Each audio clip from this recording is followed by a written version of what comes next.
Assalamualaikum warahmatullahi wabarakatuh. Alhamdulillah rabbil alamin. Nahmaduhu wa nasta'inuhu wa nastaghfiruh. Wa na'udzu billahi min shururi anfusina wa min sayyiati a'malina. May yahdihillahu fala mudilla lahu wa may yudlilhu fala hadiya lahu. Amma ba'du. Suaranya kedengeran? Lai tadanga. Pakai bahasa Indonesia nggak paham dia. Pakai bahasa Minang baru paham. Puji syukur kepada Allah Subhanahu wa taala. Laulahu ma arafnahu. Laulahu ma sallaina. Kalau bukan karena rahmat Allah, kita nggak kenal Allah. Kalau bukan karena rahmat dan kasih sayangnya, kita tidak bisa sholat pagi tadi. Tidak mungkin juga berkumpul pada pagi ini di tempat yang nama salah satu tempat di muka bumi dimuliakan Allah, yaitu Makkah, Serambi Makkah. Ini bukan Mekah baru Serambi. Semoga sesuai namanya, nurnya Makkah ada di sini. Amin ya rabbal alamin. Hormat kami kepada Buya Haryadi Yahya. Maaf kalau salah sebut nama Buya. Mata Allah fi hayati. Dan juga bunda kita semua, Rosmawati. Ermayati. Mirip-mirip lah sama istri saya namanya, Eli Ermawati. Tapi wakalah cie nyo orang Piaman Jobata, orang rumahnya orang wa. Tapi mau nang cek lai tahu ya nak aduh lah.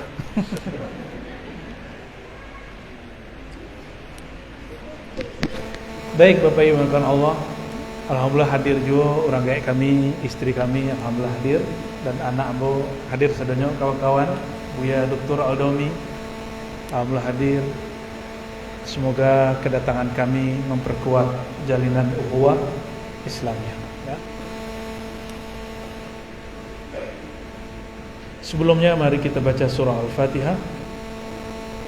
Kita kirimkan untuk Nabi Muhammad SAW, bentuk cinta kepada beliau, cinta kepada guru-guru, cinta pada masyayikh muassis tempat ini, Buya Bahar Yusuf, dan para pewakaf, para guru-guru, orang-orang yang dulu menghidupkan sunnah Nabi di sini. Kita kirimkan semuanya, wabil khusus yang hadir pada pagi ini. Al-Fatihah.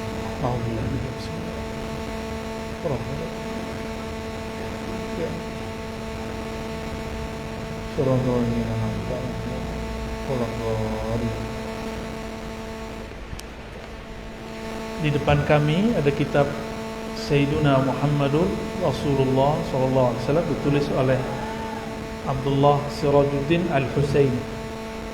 Sayyid, kalau orang di belakangnya ada Al-Husaini, Al-Hasani, berarti dia Sayyid.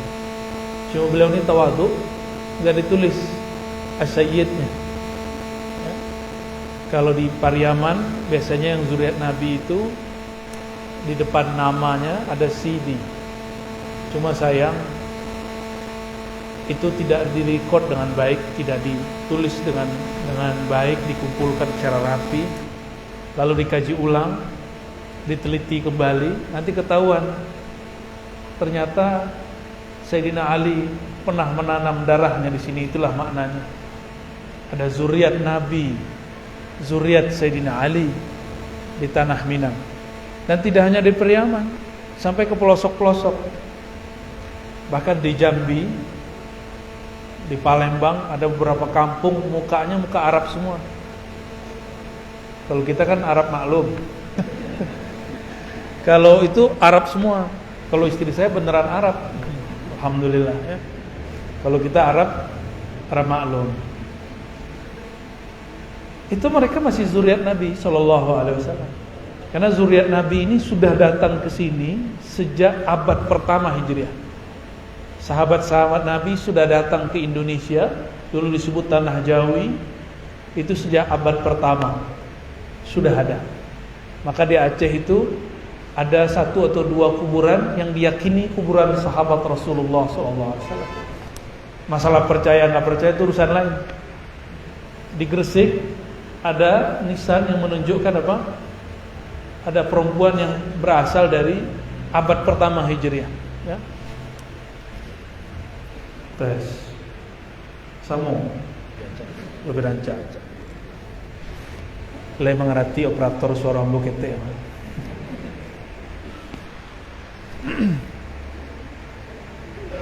Artinya negeri kita dahulu sudah banyak interaksi dengan Arab. Di Arab ada jahe nggak di Arab? Ada orang bertanam jahe di Arab? Di Maluku bertanam. Di Arab maklum tidak mungkin. Tapi kata jahe muncul di dalam bahasa Arab, yaitu zanjabil. Zanjabil, dan itu cuma tumbuh di daerah Khatulistiwa. Di Arab tidak pernah tumbuh pohon yang kemudian digunakan untuk mengawetkan jasad, namanya kapur. Ini bukan cocok logi ya, ini sudah diteliti orang Barat. Di surat yang kita baca kalau subuh Jumat rakaat kedua surah Al-Insan disebutkan kafura. Apa arti kafura? Orang Arab itu pakai pohon kapur untuk mengawetkan dan untuk melezatkan, membuat makanan enak. Dulu berarti sebelum Nabi Muhammad SAW lahir sudah ada hubungan budaya dan kebiasaan, hubungan perdagangan antara negeri kita dan Arab. Kapur dipakai oleh Fir'aun. Fir'aun itu kan gelar. Fir'aun itu semuanya dibaluti dengan kapur. Padahal di Mesir tidak ada pohon kapur. Nggak ada pohon kapur. Itu pasti dari negeri kita. Bahwa negeri ini sudah punya hubungan dengan sana. Dan semua ini disebut sebagai pohon-pohon surgawi. Kapur, apa tadi? Ya, salsabila, apa itu salsabila? Ya, air mengalir. Semua itu gambaran surga, dan gambaran surga itu contohnya ada di negeri kita semua. Maka negeri ini disebut oleh seorang syekh dari Mesir dulu permisalan surga. Ada gunung-gunung, taman, di bawahnya ngalir. Jadi orang kita malah senangnya cari padang pasir, ya nak? Pai ke Arab, bopoto dake unto di belakang padang pasir. Cobalah tinggal di situ Kak Sari, minta pulang. Adik-adik kita kuliah ke Timur Tengah, sebulan pertama menangis itu hari. Tapi balai tiket mahal, ke pulang balik.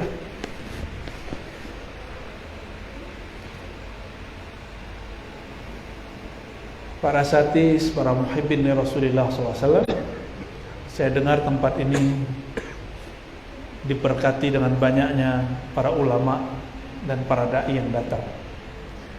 Saya belum pantas lah disebut ulama, belum pantas juga disebut wali Allah, tapi saya cinta ulama dan cinta semua wali-wali Allah.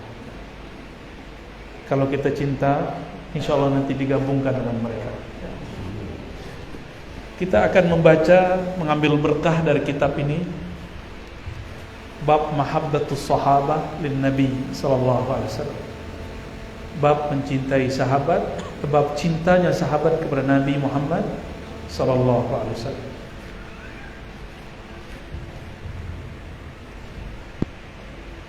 Di sini ada ayat, qul in kana abaukum wa abnaukum wa ikhwanukum wa azwajukum wa ashiratukum wa awwalun iqtaraftumuha wa tijaratun takhshawna kasadaha wa masakinu tardawnaha ahabba ilaikum minallahi wa rasulih wa jihadin fi sabilih fatarabbasu hatta ya'tiyallahu bi amrih wallahu la yahdil qaumal fasiqin.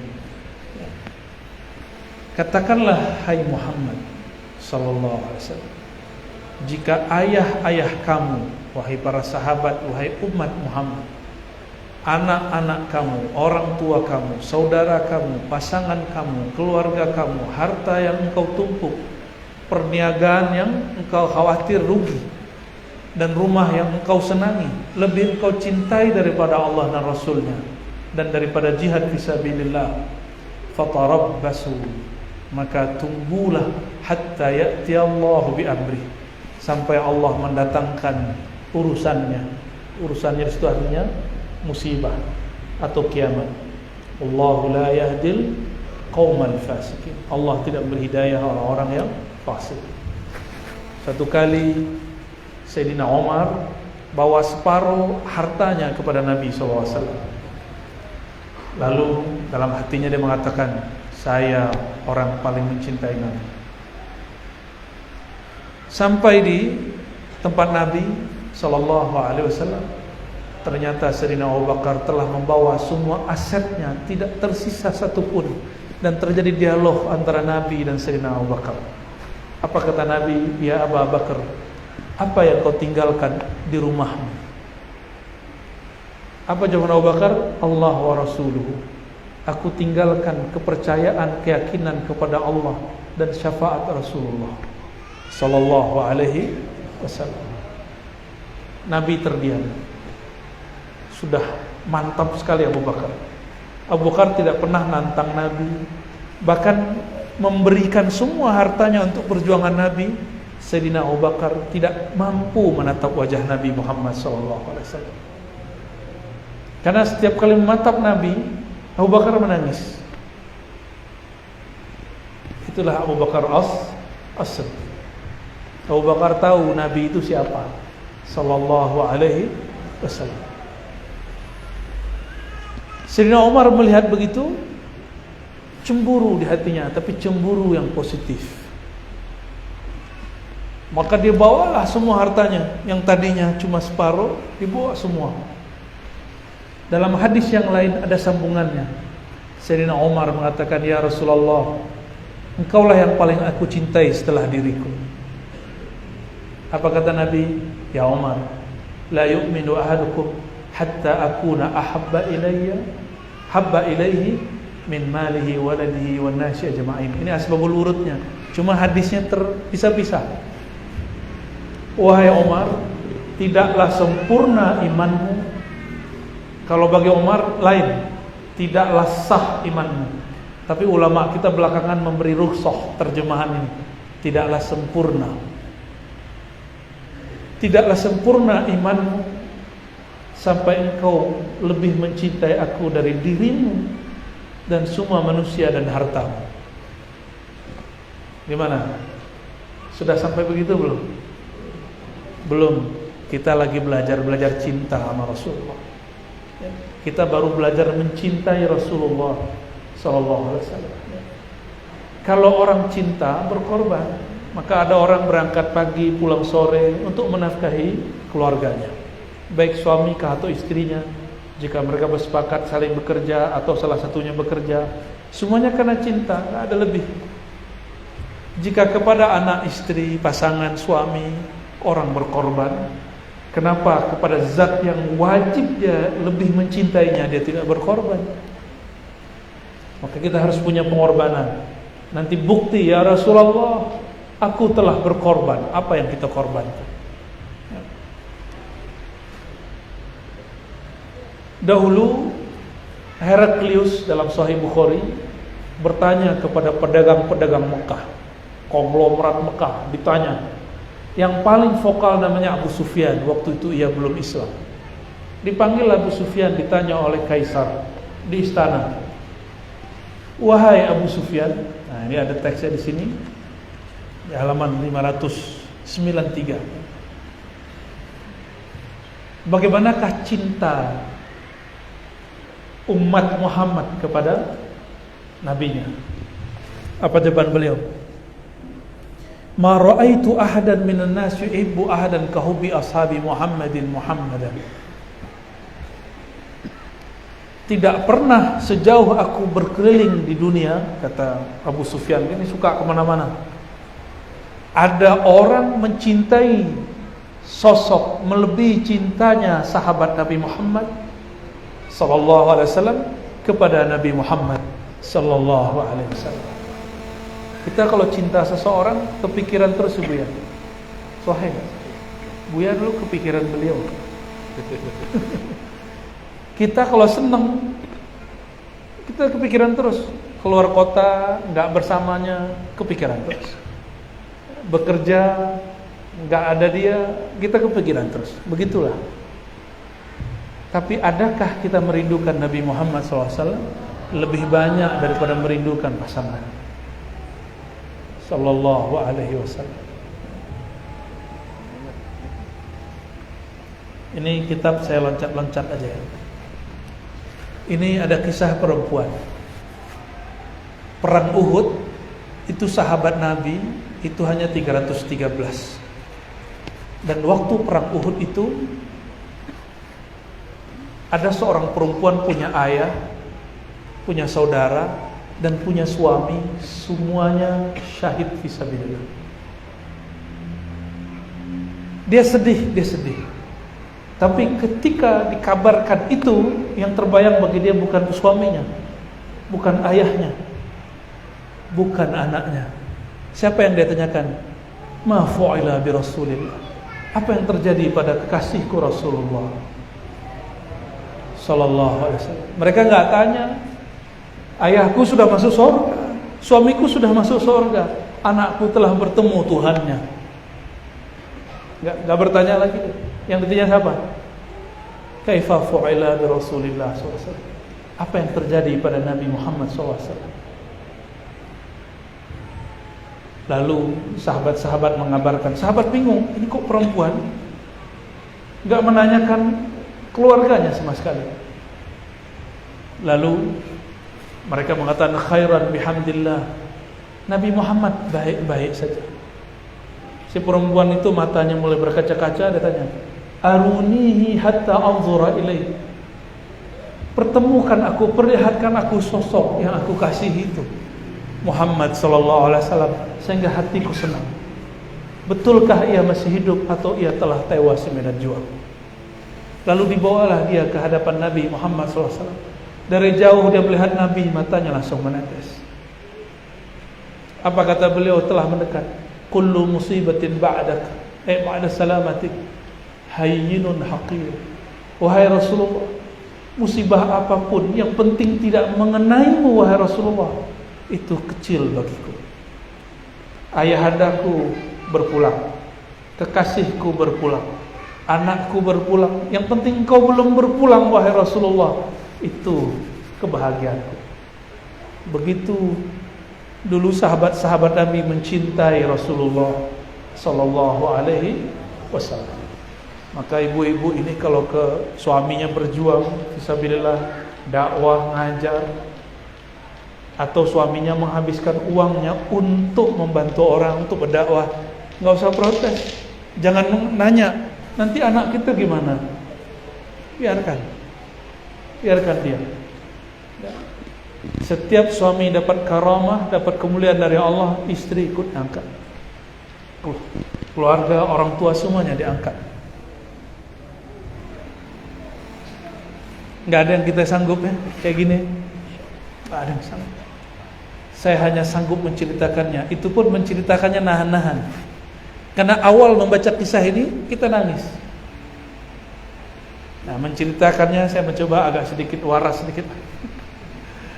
Karena orang-orang yang cinta itu majnun, orang cinta itu gila. Akalnya dihilangkan oleh Allah, yang muncul rasanya. Maka muncullah kitab Laila Majnun. Itu bukan orang gila. Itu yang ditulis oleh wali Allah tentang Laila Majnun. Orang yang mabuk dalam cinta kepada Allah Subhanahu wa ta'ala.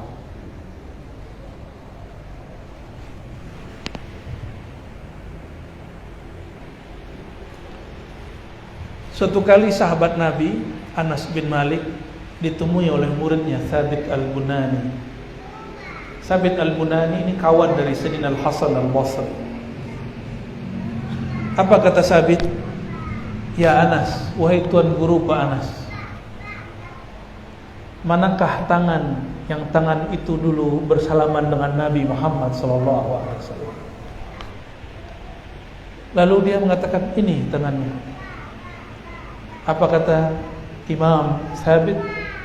Wahai Sayyidina Anas, izinkan wajah hina Thabit mencium tangan yang dulu mencium makhluk paling mulia, Sayyidina Muhammad sallallahu alaihi wasallam. Lalu dicium, menangis. Anas menangis, dia pun menangis. Terharu mengingat Rasulullah sallallahu alaihi wasallam. Apa kata Sayyidina Anas? Tidaklah ada malam illa wa ra'aitu habibi, kecuali aku melihat mimpi ketemu kekasihku. Jaga enggak jaga sama bagi Sayyidina Anas.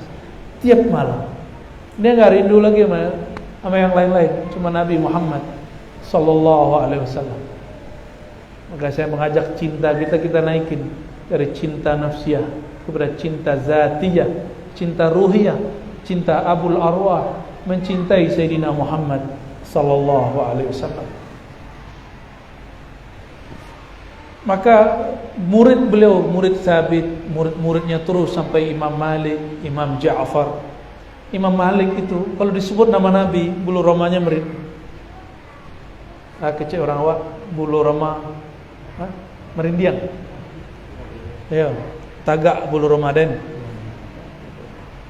Itu yang terjadi pada Imam Malik. Lain dengan Imam Ja'far Shadiq, guru Imam Malik. Setiap disebut nama Nabi Muhammad dia langsung terdiam dan tak bisa ngomong. Sallallahu alaihi wasallam. Hatu Ustaz.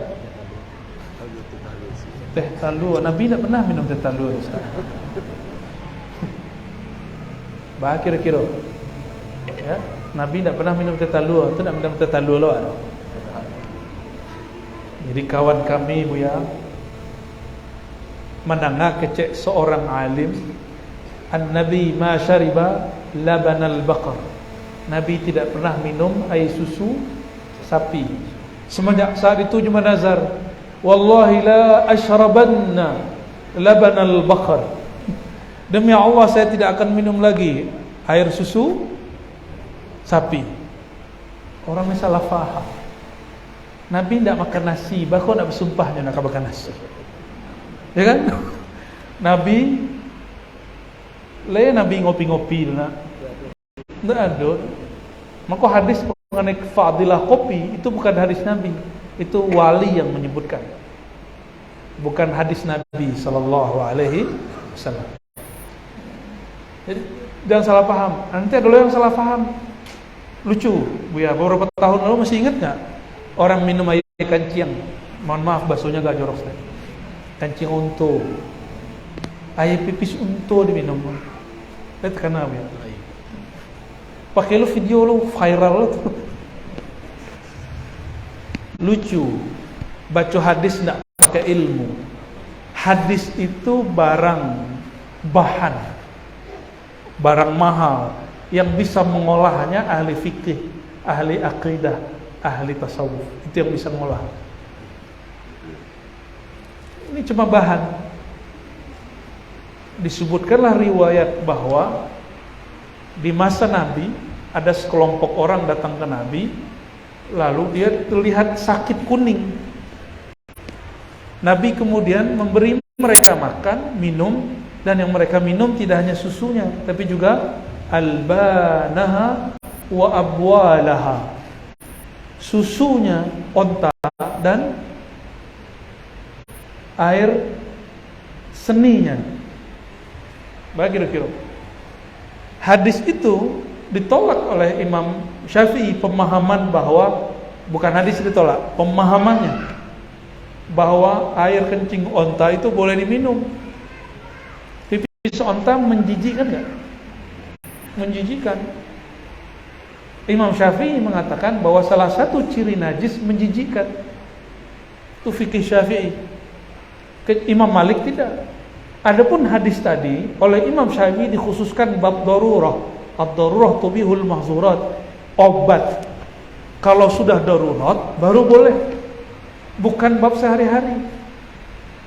Oleh kawan dibacakan hadis onta, susu onta plus ada minum deh kawan. Alhamdulillah terkenal di sebentar. Jadi membaca hadis itu tidak boleh dengan nafsu. Baca hadis ada ilmunya. Maka muhaddis la yajuzu alaihi ay yufti. Ahli hadis tidak boleh berfatwa kecuali dia seorang yang faqih, ahli fiqih. Tidak boleh berbicara ilmu akidah kecuali dia ahli kalam. Tidak diperkenankan bicara tasawuf kecuali mengambil ilmu tasawuf. Nah, balik kita ke bab itu.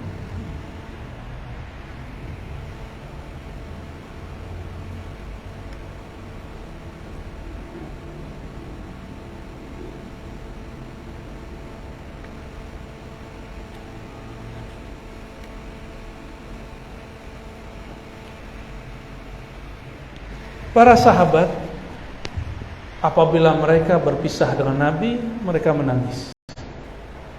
Satu kali Sayyidina Muaz dikirim oleh Nabi Muhammad SAW bertugas ke Yaman menjadi mufti. Apa kata beliau? Ya Muaz, wahai Muaz, innaka asa alla talqani ba'da hami hadza. Wahai Muaz, mungkin setelah tahun ini kita tidak bertemu lagi. Wala'allaka an tamurra bi masjidi hadza wa qabri. Mungkin engkau hanya bertemu masjidku dan kuburku. Bah, kira-kira kalau ada orang mengabari begitu, menangis tak? Nangis. Fabaka Muaz jaz'an li firaqi Rasulillah SAW. Maka Sayyidina Muaz nangis. Nangisnya berat. Berarti Nabi Muhammad SAW sudah mengabarkan beliau akan berpulang. Benar gak? Guru kami Kiai Ali Mustafa Yaqub 2 minggu sebelum wafat mengabarkan hal yang sama. Bahkan setahun sebelumnya beliau sudah mengatakan dan membacakan kalimat yang mirip dengan kalimat ini. Jadi wali-wali Allah itu diberi kabar, ilham. Cuma ada yang ilhamnya jelas, ada yang ilhamnya samar-samar. Sayyidina Muaz nangis. 2 minggu sebelum guru kami wafat, beliau mengatakan, in muttu fa'alaikum bil ma'ad. Kalau aku wafat, saya titipkan pesantren, tolong dilanjutkan. Tuh semua teman-teman kita dengar itu waktu itu. Tidak sampai kami ngajar kitab hadis Kutubus Sittah saat itu, hari Kamis ngajar di masjid rumah beliau di seberang jalan. Kok hari itu aneh, mendung, tiba-tiba perasaan gak nyaman. Oh ternyata dikhabari Tufya Syekhuna Ali Mustafa Yaqub. Disitulah air mata mengalir. Cuma kalau kita kisahnya balik menangis lo balik. Sallallahu alaihi wasallam. Satu kali Nabi sallallahu alaihi wasallam berkunjung ke rumah Ummu Aiman. Ummu Aiman malam-malam kehabisan air minum. Jadi Nabi suka berkunjung ke keluarga-keluarga jauhnya. Salah satunya Ummu Aiman. Rasulullah buang air lah di satu botol. Botolnya botol khusus untuk taruh air. Dulu belum ada WC dalam rumah. Maka orang-orang dulu kalau buang air mesti jauh ke padang. Ada lembah khusus. Jika malam hari mereka buang air di satu bejana. Lalu Rasulullah SAW bangun malam hari, buang air kecil di situ. Lalu beliau tidur lagi. Setelah beliau tidur, tiba-tiba Ummu Aiman masuk. Lihat. Ada air kan? Ternyata ada air di satu bejana. Fasyaribat minhu. Lalu dia minum dari air bejana itu. Pagi-pagi Nabi lihat, lah kok nggak ada. Nabi tanya, ya Ummu Aiman, hai Ummu Aiman, apakah engkau minum air itu? Kata Ummu Aiman, iya wahai Rasulullah. Malam tadi aku kehausan, dulu kan tidak ada dispenser kan, tidak ada air galon, air aqua, apa namanya, tidak ada. Fasyaribtu min, aku cari-cari ketemu, aku minum. Nabi larang nggak? Apakah Nabi najis? Apa kata Nabi? Perutmu tidak akan pernah sakit selama-lamanya, wahai Ummu Aiman. Maka dalam mazhab Syafi'i ada satu qaul ini tidak masyhur tapi ada. Jadi dalam mazhab Syafi'i ini kan ada mazhab untuk awam, ada khas. Ini yang khasnya.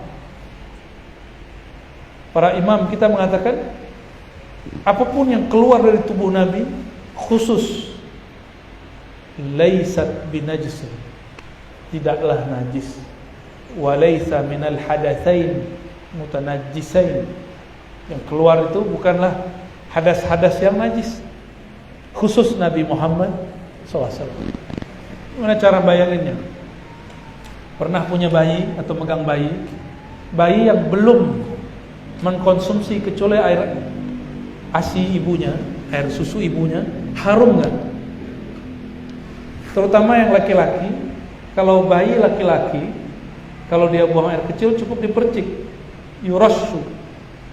Kalau perempuan baru dibersihkan, baru dicuci, sama. Tapi tetap sama, tidak bau, malah harum.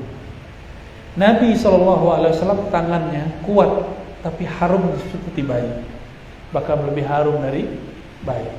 Nabi jika jalan di suatu tempat, di tempat itu jika beliau sudah tidak ada, tempat itu harum beberapa menit. Itulah tadi kenapa ada setiap mahal qiyam ada orang. Nah, itu rahasianya ya. Itu sanadnya ke situ.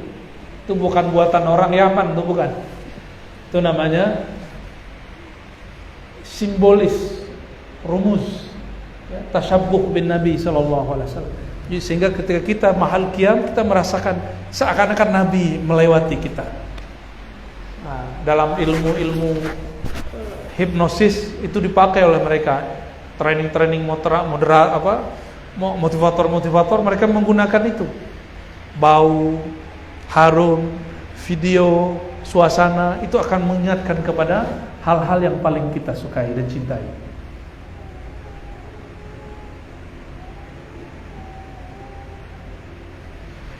Setelah Nabi SAW wafat, Sayyidina Abu Bakar berkalam kepada Sayyidina Umar, ya Umar, ayo kita berziarah, berkunjung kepada Ummu Aiman seperti dulu Rasulullah berkunjung kepada Ummu Aiman.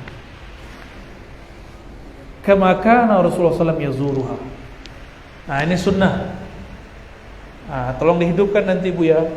Dulu Buya Bahar Yusuf pernah bersilaturahmi ke siapa? Kembalikan silaturahmi ke beliau. Ini sunnah. Cara-cara ihsan kepada orang yang sudah wafat, tidak hanya kirim doa, tapi juga berkunjung kepada orang-orang yang dulu dia kunjungi, berziarah ke tempat yang dulu dia berziarah. Ini salah satu ajaran Nabi SAW. Maka berkunjunglah mereka kepada Ummu Aiman. Sampai pada Ummu Aiman fabakat, beliau menangis. Bertanyalah Sayyidina Abu Bakar dan Umar, ya Ummu Aiman, ma yubkiki, apa yang buat engkau menangis? Jadi Ummu Aiman lihat Abu Bakar, Umar. Biasanya ada Nabi, ada Abu Bakar, ada Nabi, ada Umar. Sekarang ada Abu Bakar, ada Umar, tidak ada Nabi SAW. Apa kata beliau Ummu Aiman? Inni la'alamu anna ma'indallahi ta'ala khairun li Rasulillah. Aku sangat mengerti bahwa Rasulullah berpulang itu lebih baik bagi Rasulullah. Walakin, tapi aku menangis bukan karena Nabi berpulang. Aku menangis annal wahya qad inqata'a. Wahyu telah terputus minas sama. Karena beliau ngomong begitu, Dulu Abu Bakar Umar ada masalah apapun tanya ke Nabi, wahyu turun. Abu Bakar jadi khalifah, banyak masalah, wahyu tidak turun. Maka menangislah mereka berdua. Mereka berdua menangis. Betul wahai Ummah Aiman, kira-kira begitu. Sekarang banyak masalah kita, wahyu tidak turun. Untung Quran sudah sempurna. Jadi mereka punya majelis mengenang Rasulullah SAW. Itulah cikal bakal majelis Nabi, majelis Maulid sallallahu alaihi wasallam. Nih dalil Maulid. Apa dalil buat Maulid? Nih dia. Bahwa sahabat berkumpul, mereka menceritakan Nabi Muhammad sallallahu alaihi wasallam. Di riwayat Ibnu Asakir yang ditolak oleh kelompok-kelompok yang anti Maulid, mereka katakan ini hadis palsu. Disebutkan kisah yang luar biasa mengenai Sayyidina Bilal. Sayyidina Bilal itu gak sanggup lama-lama di Madinah, karena setiap kali melihat lorong-lorong Madinah, dia melihat Nabi Muhammad SAW seakan-akan berjalan. Maka beliau merantaulah ke Syam. Ya. Kata Imam Ibn Asakir an Bilal radhiyallahu ta'ala anhu annahu nazala Badariyan, bahwasanya Sayyidina Bilal tinggal di suatu tempat namanya Badari di Syam. Lalu beliau mimpi bertemu Rasulullah SAW. Ini dalil bahwa menceritakan mimpi itu sunnah. Sunnah menceritakan mimpi ketemu Rasulullah, salah satu tradisi sunnah salafus soleh. Banyak hari ini ngaku ikut salafus soleh, tapi mimpi ketemu Rasulullah dilarang. Nggak boleh cerita, nanti orang-orang syirik. Apa hubungannya mimpi dengan syirik? Syirik itu menyembah selain Allah. Mimpi tidak pernah menyembah selain Allah. Ya. Beliau bermimpi Nabi SAW ba'da wafatih, setelah Nabi SAW wafat. Wa huwa yaqul, Nabi bersabda, ma hadhil jafwah ya Bilal, apa-apaan ini wahai Bilal, amma an laka an tazurani, kenapa kamu lama tidak berkunjung menziarahiku? Nabi cuma bertanya begitu di mimpinya. Maka Sayyidina Bilal bangun, fantabaha Bilal hazinan khaifan. Beliau kalau bahasa orang awaknya tasinta. Tasinta malam hari. Mana itu bahasanya? Lah berubah lah seminang ni nak. Beliau bangun, intabah khaifan hazinan. Beliau ketakutan dan sedih menangis. Sudah lama tidak bertemu Rasulullah sallallahu alaihi wasallam dan bertemu dalam mimpi. Kan banyak yang berkalam. Seandainya mimpi ketemu Rasulullah itu benar, itulah banyak ulama-ulama sahabat dan tabi'in mimpi. Ini buktinya. Ente aja enggak tahu, ya? Kalian aja enggak tahu karena enggak mau baca, padahal semua ada di kitab. Katanya ahli hadis, ahli sunnah. Tapi giliran yang begini enggak mau baca. Ya. Jadi hadis sunnahnya cuma beberapa aja. Man ahdasa, ya? Apa hadisnya? Man ahdasa fi amrina hadza ma laysa minhu farad kullu bid'atin dhalalah. Di dua hadis diulang-ulang, digiling terus. Inilah sunnah, inilah sunnah. Ya. Alhamdulillah beberapa belas tahun kami bangun tidur ngaji hadis, sebelum tidur 2 jam ngaji hadis. Begitu terus berkelima terus dengan hadis. Enggak ada tuh sok-sok ngadis gitu, enggak ada, ya. Sok-sok ahlus sunnah enggak ada kita. Kita hanya mengatakan kami sedang berusaha mengikuti ahlus sunnah. Sayyidina Bilal fa'ata faraqiba rahilatahu ila al-Madinah fa'ata qabran Nabi sallallahu alaihi wasallam. Sayyidina Bilal lewat karena mimpi ini belum berangkat dari Syam, perjalanan sekitar setengah bulan, sampailah di Madinah. Sampai di Madinah ternyata di situ sudah ada Sayyidina Hasan dan Husain. Sayyidina Bilal yabki wa yamzagh wajhahu alaih. Sampai ke kubur belum nangis. Maka nangis di kubur bukanlah khurafat. Nangis di kubur bukanlah syirik. Nangis di kubur salah satu tanda ada rahmah di dalam qalbu, kasih sayang di dalam qalbu. Yang enggak boleh jambak-jambak rambut. Nah, dulu awal-awal ziarah dibolehkan Nabi, perempuan dilarang. Maka kata Ummu Atiyah, nuhina an ziyaratul kubur walam yu'zam alaina, hadis sahih Bukhari. Kami dulu dilarang, tapi larangannya tidak sampai haram. Maka hadis ini lebih sahih dari hadis Imam Tirmizi, la'ana Rasulullah SAW zuwaratil kubur. Rasulullah melaknat peziarah kubur perempuan. Ini hadis sudah dihapus oleh hadis ini, mansukh. Ditambah ada hadis, kuntu nahaitukum an ziyaratil kubur ala fazuruha. Dulu aku larang, sekarang aku bolehkan. Hadis Imam Muslim, hadis sahih. Cuma syaratnya gitu, kalau perempuan harus ditemani oleh teman perempuannya atau mahramnya. Kalau enggak nanti jambak-jambak rambut, nangis nanti copot jilbabnya. Ya. Nah, itu yang enggak boleh ya. Kalau kuat lanjut, kalau enggak kuat enggak usah. Marhaban Buya Riswandi dan rombongan. Kami panggil beliau Pak Siwang. Mursyid Ambo. Tafadhal diantar beliau ke teh. Fadhal. Antar beliau ke teh. Kateh Pak. Allahumma shalli ala sayyidina.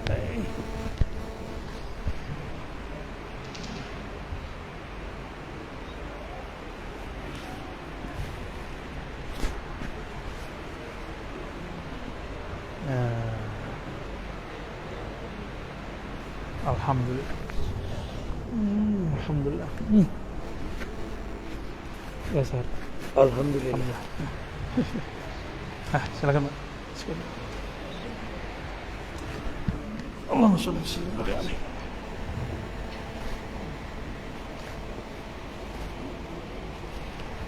Izin Abu.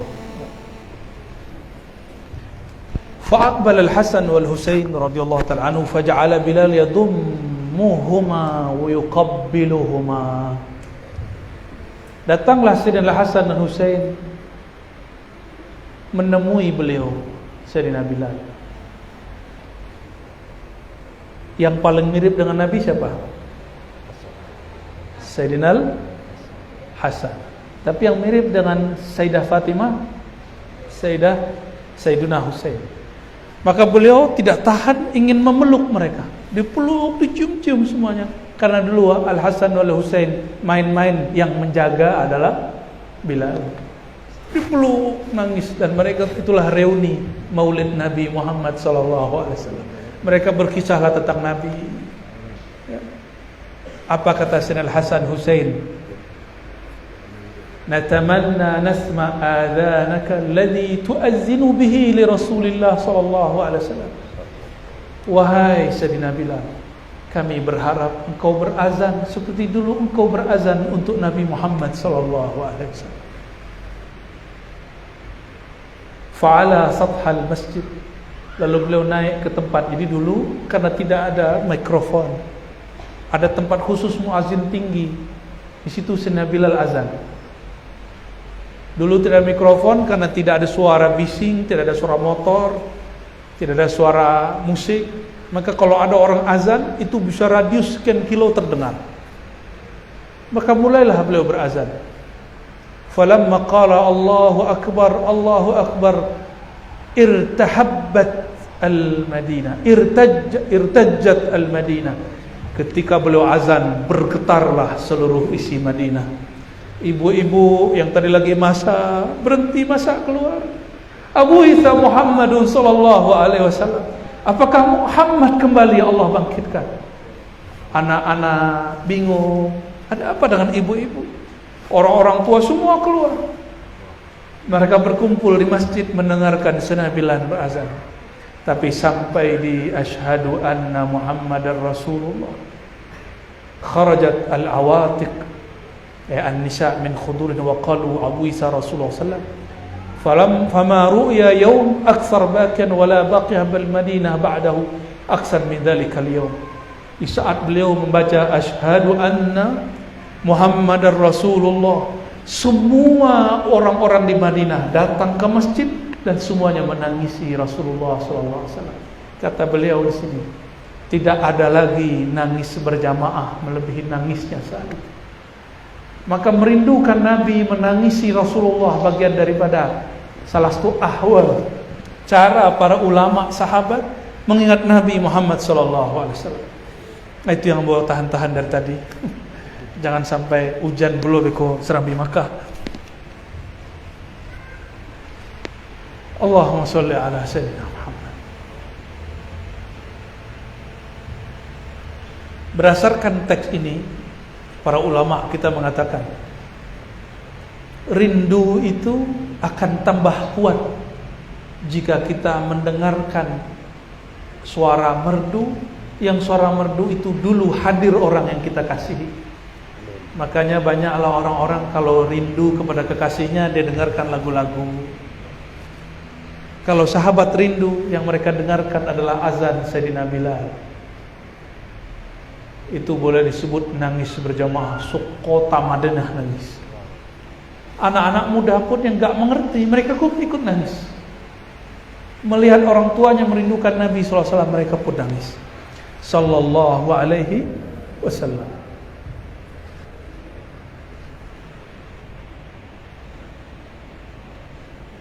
Itu bab nangis-nangisnya, ya. Kini bab yang agak serius. Dahulu beberapa tahun lalu, kira-kira tahun-tahun 60, 70, 80, itu ada seorang syekh namanya Syekh Al-Buti nulis kitab Fiqhus Sirah. Fikih sirah, memahami sirah Nabi Muhammad SAW. Itu buku terbaik menurut kami tentang perjalanan Nabi Muhammad SAW. Silakan dikaji, dibaca. Sudah ada terjemahannya. Apa kata beliau? Disebutkanlah beberapa hadis bahwa para sahabat bertabarruk. Apa tabarruk? Tabarraka ya tabarraku tabarrukan. Mengambil berkah.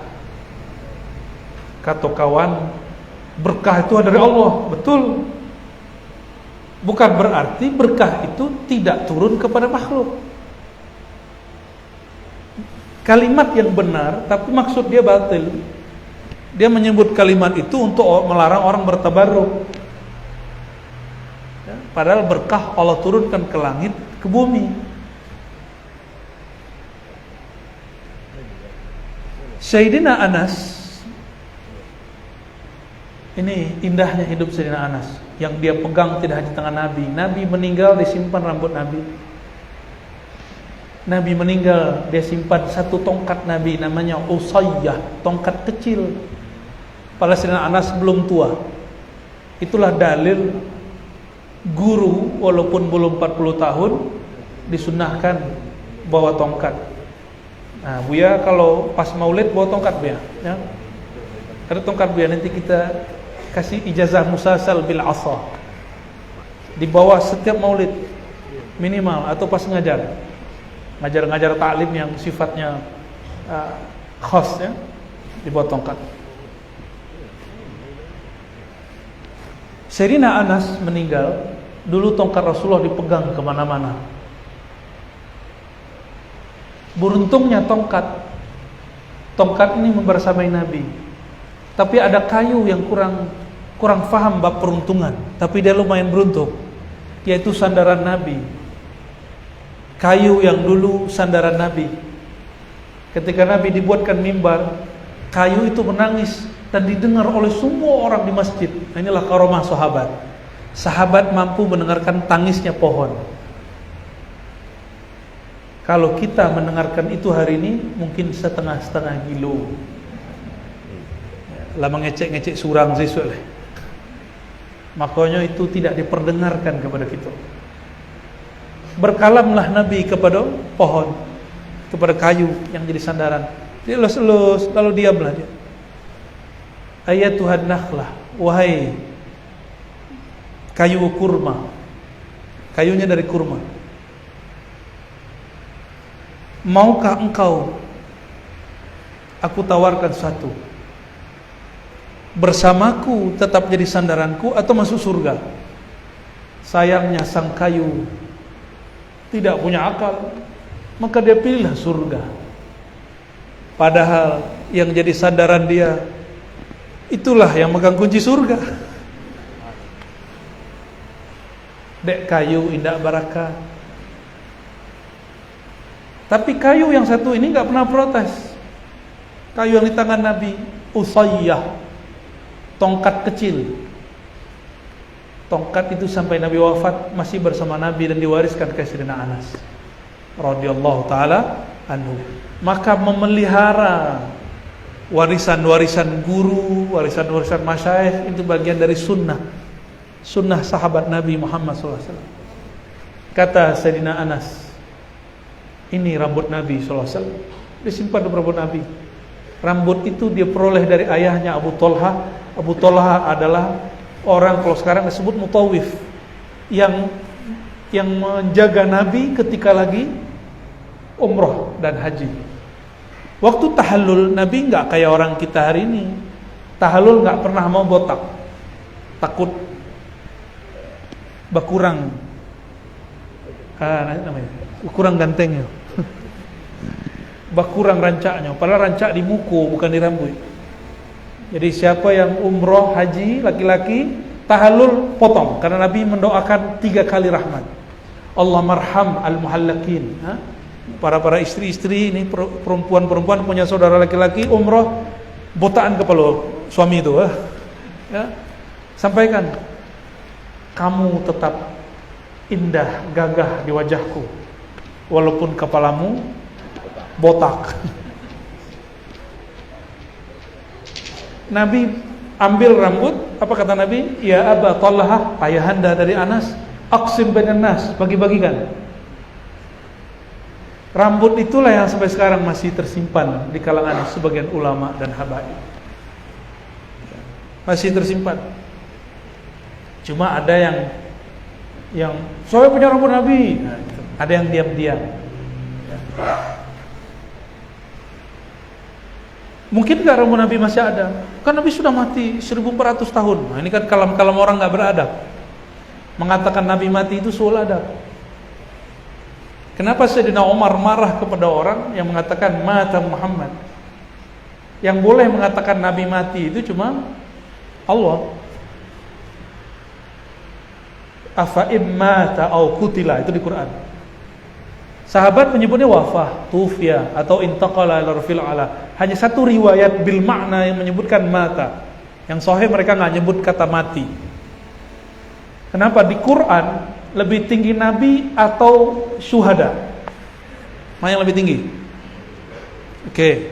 Wala taqulu liman yuqtalu fi sabilillahi amwat. Jangan kamu katakan para syuhada itu mati. Itu larangan, ini dalilnya. Makruh mengatakan Nabi mati. Karena Nabi lebih tinggi dari aulia. Bal ahya'un inna rabbihim yurzakun. Mereka hidup di sisi Allah SWT, mendapatkan rezeki. Berarti ada rezeki yang bukan rezeki zahir, tapi rezeki batin. Sayyidina Anas wariskan rambut ini kepada muridnya Ubaidah kepada Ibnu Sirin. Apa kata Ubaidah dan tabi'in? Hazihi ahabbu ilaina, rambut-rambut ini lebih kami cintai minad dunya wa ma fiha, daripada dunia dan seisinya. Sallallahu alaihi wasallam. Itu rambut Nabi. Ummu Salamah sakit, tapi sakitnya bukan sakit fisik, sakit rindu. Maka dia keluarkan di lemarinya ada beberapa rambut Nabi, dia celup ke air. Dia sapalah Rasulullah dalam salawat-salawatnya, rambut Nabi disimpan, lalu air diminum, langsung sembuh. Sallallahu alaihi wasallam. Syirik nah. Kalau syirik sahabat Nabi, istri Nabi syirik dong. Syirik itu hanya 2. Syirik menyembah selain Allah dan meyakini ada kekuatan sebanding Allah. Itu syirik. Jadi ada syirik ada 2. 1, menyembah selain Allah, meyakini ada kekuatan sebanding dengan Allah. Adakah umat Nabi Muhammad yang membandingkan Nabi Muhammad dengan Allah? Ada enggak? Enggak ada. Maka di dalam Burda ya, dikatakan, jangan engkau yakini Nabi Muhammad itu seperti orang Nasrani meyakini Nabi Isa. Jika engkau paham bab ini, maka pujilah dia sesukamu. Itu bukanlah syirik. Ya, bagi yang salah faham, yang mengatakan memuji beliau, mengingat beliau, tabaruk itu syirik, dia tidak membaca Sahih Bukhari, Muslim, Abu Daud, Tirmizi. Syekh Al-Buti mengatakan bahwa tabarruk, mengambil berkah Nabi SAW, baik fisik ataupun non fisik, itu sunnah masyru'ah, sunnah yang disyariatkan Nabi Sallallahu Alaihi Wasallam. Ya. Lain dengan seorang syekh, dia sebutlah oleh Syekh Al-Buti di situ, orang yang menganggap bahwa bertabaruk itu syirik, namanya Syekh Albani. Nah, dulu saya memfavoritkan Syekh Albani, tapi setelah bertemu dengan anak Syekh Al-Buti, saya mulailah sadar bahwa Syekh Albani ini perlu dikritisi. Dan Syekh Al-Buti mengkritisinya dahsyat sekali. Kata Syekh Albani, nggak boleh tabaruk itu syirik. Ternyata Syekh Albani tidak ngaji akidah dengan mendalam, sehingga menganggap syirik yang bukan syirik. Tawasul syirik, tawasul dengan orang yang mati dan tidak hadir syirik. Padahal sahabat-sahabat, tabi'in dan ulama-ulama dari dulu generasi ke generasi mereka biasa bertawasul. Disitulah saya mengkritisi Zakir Naik dan orang nggak mau faham. Kita pencinta kajian Zakir Naik, kristologi, tapi kalau dia masuk ke bab akidah, dia bukan seorang ahli akidah, dia dokter. Perlu kita kritisi. Yang nggak boleh dikritisi cuma Rasulullah SAW. Ar-Razi boleh dikritisi, silahkan dikritik. Boleh nggak kritisi Buya? Boleh nggak? Boleh. Kritisi Imam Bukhari boleh nggak? Boleh, apalagi cuma Albani. Ibu-ibu pakai ameh lah, Bu. Kalau di Jawa ameh itu emas. Emas itu banyak. Ada yang bertubuh, ada yang balogam. Ya, Bu ya. Albani memfatwakan haram perempuan pakai emas. Ibu-ibu ini pelaku haram semua. Karena dia tidak ahli fikih. Dia cukup jadi peneliti hadis, jangan berfatwa. Cuma sayang dia berfatwa. Seandainya Syekh Albani tidak berfatwa, dia akan dihargai banyak ulama. Insya Allah. Cuma sayang ya, beliau sudah wafat.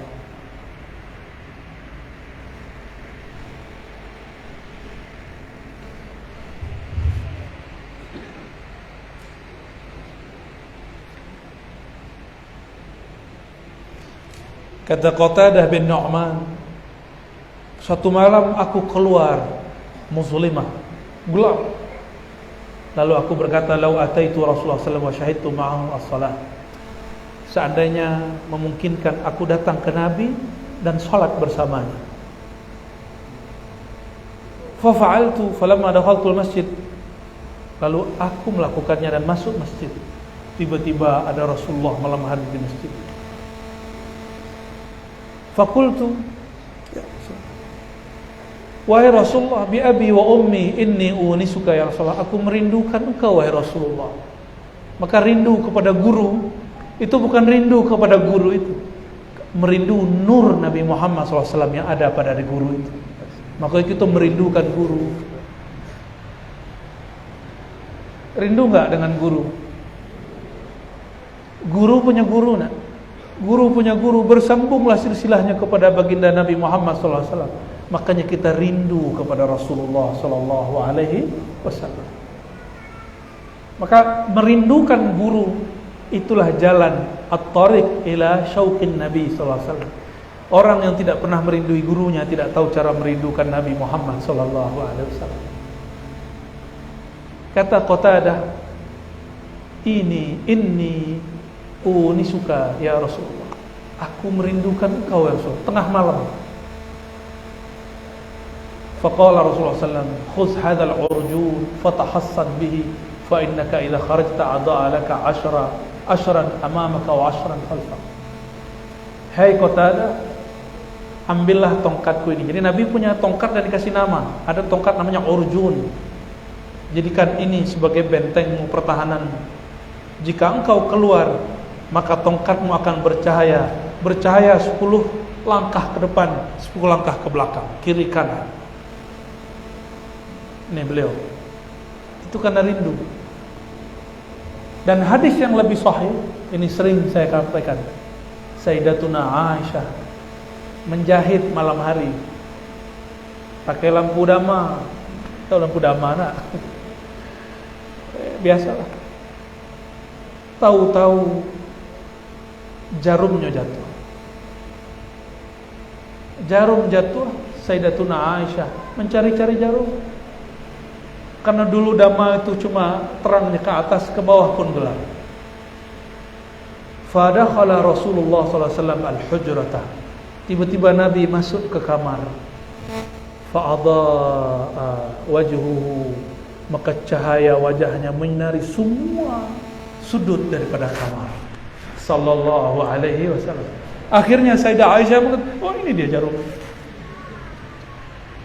Kadang-kadang nur Muhammad itu Allah terbitkan dan Allah zahirkan. Kadang-kadang Allah sirkan di dalam dada. Allah sirkan dan dititipkan di semua dada orang beriman. Maka nur kita, kalau kita masih ada rindu kepada Rasulullah, berarti ada nur Nabi Muhammad sallallahu alaihi wasallam dalam kita.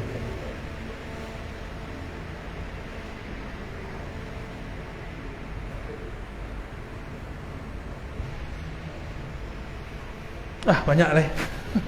Alah tenang. Lah tu ya. Tanya jawab lah nak. Jadi kesimpulannya, mencintai Nabi itu adalah syarat sah iman sempurna. Dan mencinta mesti ada pengorbanan, korban waktu, korban harta, korban perasaan. Nabi adalah orang yang paling banyak berkorban. Jadi jika ingin menghidupkan majelis-majelis sunnah Nabi, maka kita akan dituduh bid'ah, akan dicaci maki, akan dianggap sesat. Siap-siap jalan ya. Tapi tenang, yang penting penduduk langit mencintai kita. Penduduk langit tidak mungkin mencintai kecuali yang memiliki langit dan bumi mencintai. Ya. Allah marzuqna hubbaka wa hubba yuhibbuk. Ya. Dan yang kedua, tabarruk, mengambil berkah bukanlah bab akidah, tapi bab mahabbah. Mahabbah masuk ke bab tasawuf. Dan saya sampaikan berkali-kali, siapa yang bergerak di bidang fatwa, jangan berfatwa di bidang tasawuf. Tasawuf itu sudah ada ahlinya, tidak memerlukan fatwanya para mufti. Fatwanya orang-orang yang bergerak di fatwa. Tidak perlu istilah-istilah, nilai-nilai, kaedah-kaedah yang disampaikan ahli kalam. Ahli-ahli tasawuf itu sudah mensyaratkan bahwa tasawuf yang sahih akidahnya Ahlussunnah bermazhab fikih. Enggak usah khawatir. Ya. Barangkali itu semoga bermanfaat. Kalau ada tanya jawab, tafadhol ya.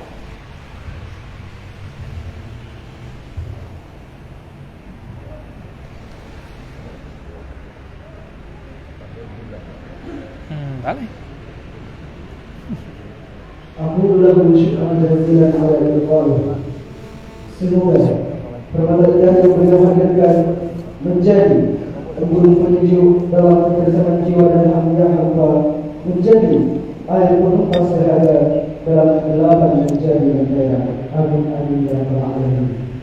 Sebelum kita memasuki sesi tanya jawab, kami persilahkan kepada seluruh tamu undangan dan para santri untuk mencicipi snack yang telah disediakan oleh panitia, dan kami harap kepada anggota Jamiatul Hadrah untuk membawakan satu persedah.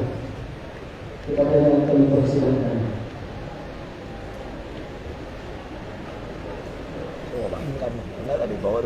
Ayo. Ayo. Lah ada sendok ya, Pak? Sendok apa?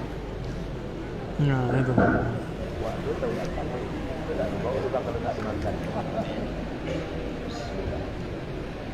Biarlah macam. Allahumma salli wa sallim wa barik alaihi.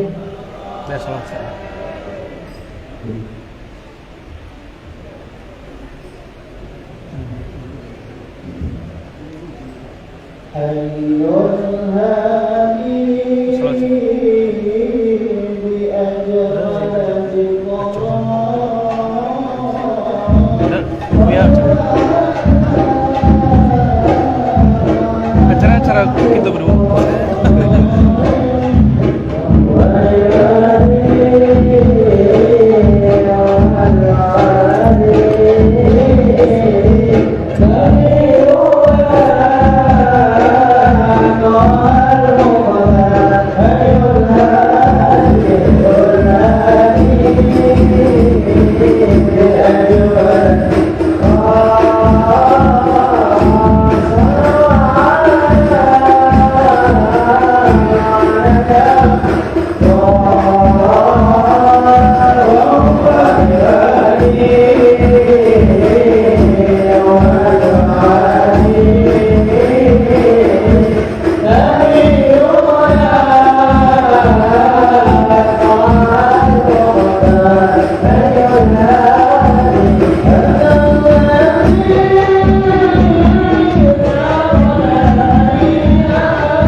Disortir boleh, dibacanya terserah. Hah? Diwakili aja berarti. Nah, baik, alhamdulillah. Sekarang kita akan membacakan pertanyaan dari audiens. Ya. Baik, pertama ini namanya ada pertanyaannya. Yang pertama, amalan apa yang dilakukan agar kita bertemu dengan Nabi Muhammad SAW dalam mimpi? Yang kedua, amalan apa yang kita lakukan untuk mengatasi permasalahan? Nah, sejauh ya. Itu pertanyaan dunia akhirat.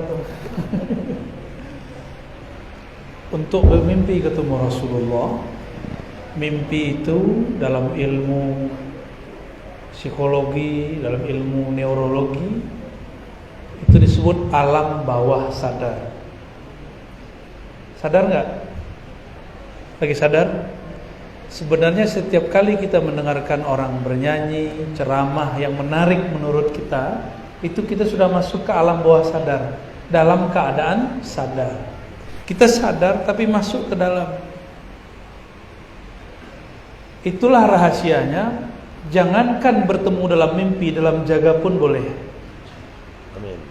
Sallallahu alaihi wasallam. Kalau seseorang mampu mencapai ketenangan seperti tenangnya orang tidur dalam keadaan jaganya, dia akan melihat apa yang dilihat orang dalam mimpi.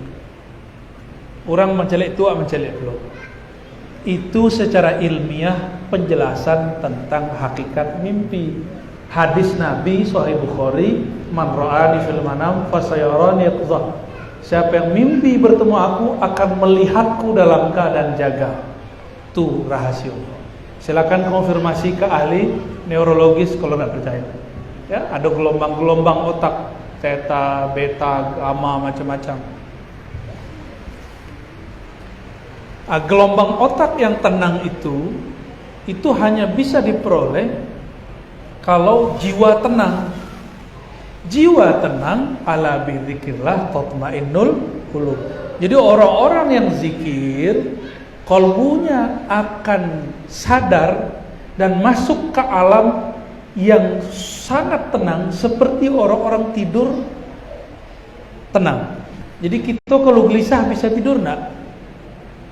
Maka kalau ada murid ambo sedang zikir jamaah bakaruhnya, ambo galak alhamdulillah, berarti nyo tanangnya berzikir. Itu bukan menghibur diri itu Bu ya, asli itu Bu ya. Dulu 2014 pertama kali kami mentalkin secara terbuka. Apa-apa umur 60 tahun kita mulai talkin afdhalu dzikri la ilaha illallah. Itu ada 40 orang karena acara terbatas waktu itu. Dan ketigonya lah bakaruh la ilaha illallah dan berbunyi. Tapi dikonfirmasi orang, ini enggak merasa lalu. Ini merasanya berzikir. Tenang di samping. Ya. Ambo acok membuat acara jo, Bang Dik, tahu Bang Dik doang? Bang Dik doang. Pertama ditalkin zikir, kita mintanya Bang, ayo zikir setengah jam aja. Setelah saya ditalkin, dia zikir. Allah, Allah. Mata dipejam, lidah dikunci. Ada beli orang saksi Bang Dik ngorok.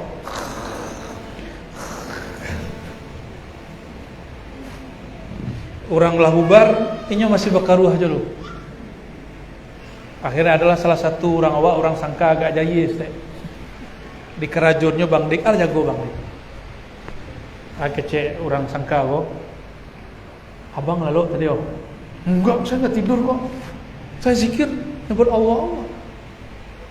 Mengalamilah Bang Dik dan kawan-kawan waktu itu yang Nabi kalamkan walaupun sekali seumur hidupnya. Mataku tidur, hatiku tidak tidur.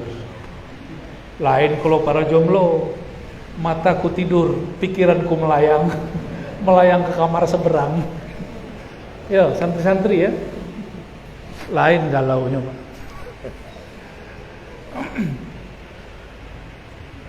Jadi mimpi ketemu Rasulullah itu ilmiah, bisa dijelaskan secara ilmiah. Dan bertemu dalam keadaan jaga itu pun masuk dalam kaidah ilmiah. Cuma sifatnya subjektif, tergantung orang itu mampukah dia merasakan ketenangan dalam keadaan jaga. Kami ziarahlah ke pendiri Kesultanan Brunei. Bukan mau ceramah, mau ziarah, mau nyungi kawan-kawan. Namanya Asy-Syarif Ali. Kami bawalah kawan. Itu kawan gak pernah ziarah, padahal masih zuriat. Gak pernah ziarah ke Asy-Syarif Ali. Kita ajalah zikir, berdiri. Tidak mau kalau ziarah biasanya berdiri, bukan duduk. Kecuali ada isyarat duduk, baru kita duduk. Dalam berdiri itu kita zikir, zikir, zikir. Ternyata kawan-kawan zuriat Syarif Ali ini hanyut. Seakan-akan mimpi, tapi beliau jaga. Melihat Syarif Ali duduk di depan. Dia sebutkan semua ciri-cirinya. Mungkin itu kejadian.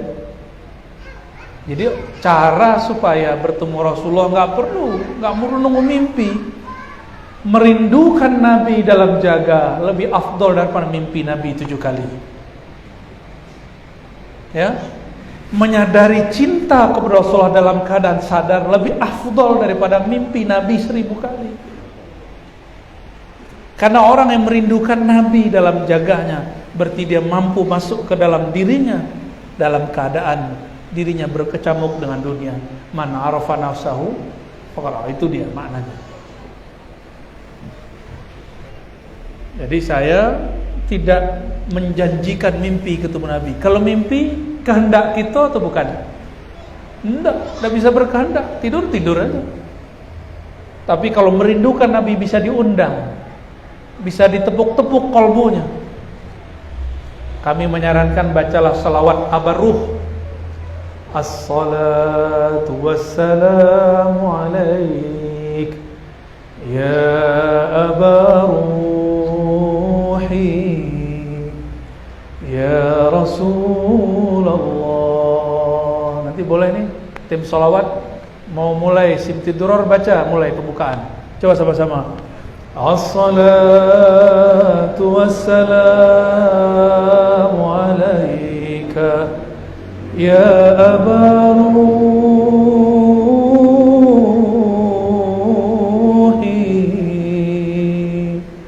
ya Rasulullah.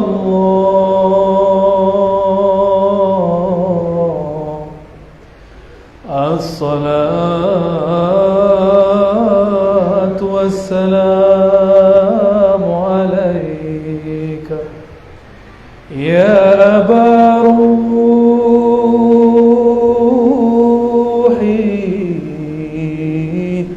ya Rasulullah.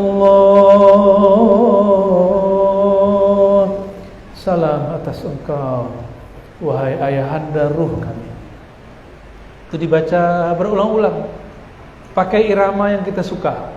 Orang Sunda pakai irama Sunda, orang Jawa pakai irama Jawa, orang Minang irama Minang, Melayu irama Melayu, orang Batak pakai gaya Batak. Yang penting membuat jiwa kemudian tenang, merindukan Nabi Muhammad SAW. Dalam kerinduan itu muncullah nur Nabi Muhammad SAW. Syukur-syukur Allah kasih pertemuan dengan beliau. Ya, insya bid'ah enggak sholat begitu? Enggak. Di Simtuduror di bagian doa khatam ada lafaz Nabi Muhammad disebut Al-Ab Al-Akbar. Al-Ab Al-Akbar. Temu enggak? Doa khatam, temu? Apa arti Al-Abul Akbar? Abi, Aba, Abu, ayahanda, Akbar yang agung, ayahanda ruhku, Rasulullah sallallahu alaihi wasallam. Maka salah satu nama Rasulullah Abur Ruh atau Abul Arwah, bapak ayahanda sekalian ruh. Silakan diamalkan itu berulang-ulang, terutama hari Jumat, malam Jumat. Ya. Kalau kami mulainya kalau lagi mau zikir, jadi murid yang hatinya keras, ilmu kebatinannya banyak, tidak sempat dimandikan, bersihkan pakai sholawat. Istighfarkan, sholawat. Adakah yang lebih besar daripada sholat Nabi Muhammad sallallahu alaihi wasallam? 1 sholawat 10 keberkahan. Kalau tulus bisa Allah lipat gandakan. Ya, jadi silakan diamalkan. Kita menyebut dengan istilah lain sholawat kerinduan. Ya. Jadi jangan sholawat hanya sebatas mencari pahala, tapi sholawatlah dengan ruh dan jiwa. Dan yang kedua, apa amalan supaya apa? Masalah bisa selesai. Ada 2 mengatasi masalah. Pertama, masalah selesai kalau ruh berpisah dari badan. Nah, ini mau? Nggak mungkin kan? Maka yang kedua, Rasulullah setiap kali ada masalah boleh membaca doa La ilaha illallahul azimul halim, La ilaha illallah rabbul arshil azim, La ilaha illallah rabbus samawati wa rabbul ardi wa rabbul arshil karim. Hadis Bukhari Muslim. Tiada yang berhak disembah, tiadalah yang mencipta aku kecuali Allah, tiada yang mengurus aku kecuali Allah. Rabbul Arsyil Azim, jangankan diriku, aras yang meliputi alam semesta pun itu sanggup dia urus, apalagi cuma urusan kecilku. La ilaha illallah rabbus samawati wal ard, tidak ada yang menciptakan langit dan bumi kecuali Allah. Langit bumi pun Allah urus, apalagi cuma urusan kecilku. La ilaha illallah rabbus samawati wal ardi wal arsyil karim. Ditutup dengan kata karim. Allah itu yang mengatur arasy yang agung, lalu karim. Karim itu pemurah. Maka kita berdoa, ya Allah, dengan kemurahan-Mu mudahkanlah semua urusanku. Jadi doa itu menghilangkan kepanikan. Jangankan urusan yang besar, urusan kita yang besar, yang lebih besar dari urusan ini Allah selesaikan, yaitu langit dan bumi. Apalagi cuma urusan hati, urusan patah hati, urusan rezeki, urusan rumah tangga, urusan bermasyarakat, dicaci maki, dipuji, itu urusan kecil. Ini amalan Nabi Muhammad SAW. Ya, itu ada di istighosah yang diamalkan ulama-ulama Ahlussunnah di Jawa. Ya, coba agak panjang. Nah, silakan diamalkan itu. Ya, tafadhal. Ada lagi ya? Pertanyaan selanjutnya yaitu kapan penciptaan Nur Muhammad dan hubungan Nur Muhammad dengan Allah Subhanahu wa Ta'ala? Nur Sayyidina Muhammad SAW diciptakan sebelum aras 4000 tahun cahaya. Disebutkan dalam kitab Al-Imam Syekh Abdul Qadir Jilani Al-Kutub Rabbani berjudul Sirrul Asrar. Sudah ada terjemahannya, silakan dicari. Bahwa nur Nabi Muhammad SAW telah Allah ciptakan 4000 tahun sebelum aras. Maka lebih mulia mana, Nur Muhammad atau aras? Nur Muhammad SAW. Sayyidina Jibril diizinkan untuk menatap cahaya itu setelah dia bersolawat ribuan tahun, baru diizinkan menatap nur. Maka disebutlah solawatnya salawat Jibril. Itu ilham-ilham dari para ulama ya. Sallallahu ala Muhammad. Nabi Adam melihat nama Nabi Muhammad yang punya nur itu bertulis di tiang-tiang aras. Kok bukan namaku di situ, tapi ada nama. Siapa? Nama itu tahunnya bukan tahun kita ya, tahun 1000 cahaya. Jadi saya menyebutnya ada referensinya. Yang nggak percaya nggak masalah, karena ini bukan bab akidah, disebut bab ontologi, bab hakikat. Bab hakikat bukan untuk diyakini, tapi untuk dirasa-rasakan. Ya, malam yazuk lam ya'rif, yang tidak merasakannya tidak akan mengerti. Maka tolong para mufti jangan fatwakan bab yang begini, karena bab hakikat tidak bisa difatwa. Antum fatwakan, tanggung jawab aja dunia akhirat. Ya. Kita nggak usah urusan fatwa-fatwa ini. Allah Ta'ala meniupkan hembusannya itu bernama Ruh Ahmad. Allah tataplah Ruh Ahmad, berkeluarlah cahaya darinya. Ini cara ulama menjelaskan. Disebut Nur Muhammad sallallahu alaihi wasallam. Maka mempertanyakan apakah ruh itu makhluk tidak makhluk, bid'ah. Karena tidak ada di Quran penjelasan ruh itu makhluk atau tidak makhluk. Yang pasti ruh bukan zat Allah. Dan tidak ada, ruh itu bukan benda.